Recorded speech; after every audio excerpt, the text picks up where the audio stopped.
Hi guys, so for today I would like to show you how to make this beautiful gaiter neck scarf, and it's very easy to sew. I'll use today serger. So it's gonna be 9 inches wide and 18 inches long. For this project I would use a ruler to cut and measure, a rotary cutter, and also I would use scissors. Uh, this fabric is a two-way stretch fabric. It can be four ways also. So I like to pick some jersey for this project. Any stretch fabric would work.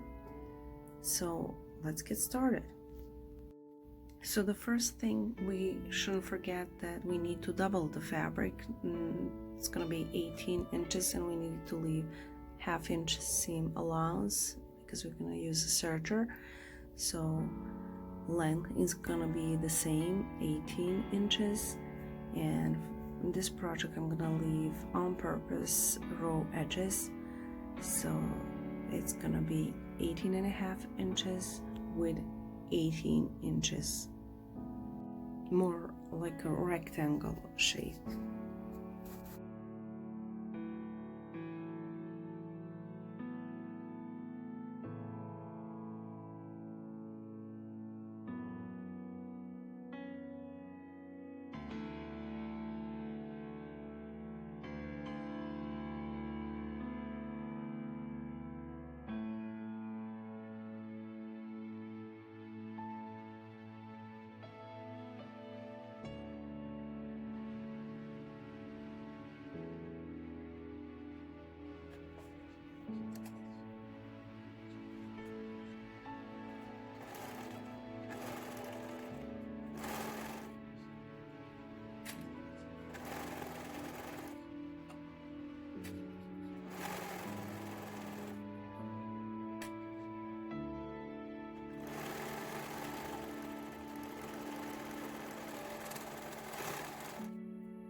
So this is how they look. So gaiter neck scarf is very easy to make, as you saw, and I'm gonna pick two winners. Leave any comment below how you like this video. So I'm gonna pick two winners and give away two of these beautiful scarves. And they're very comfortable to wear, easy to put on. You can wear them while you're walking, jogging, and as a hairband, and also you can cover your face with it. I'm not saying they're 100% safe from the COVID-19, but at least it's some protection. So you can use any kind of stretchable fabric. These what I use are mostly stretchable jersey. So if you like this video, please subscribe, like, and share. See you soon, and don't forget to hit the bell button if you want to hear new notifications about the videos which are coming soon. Thank you.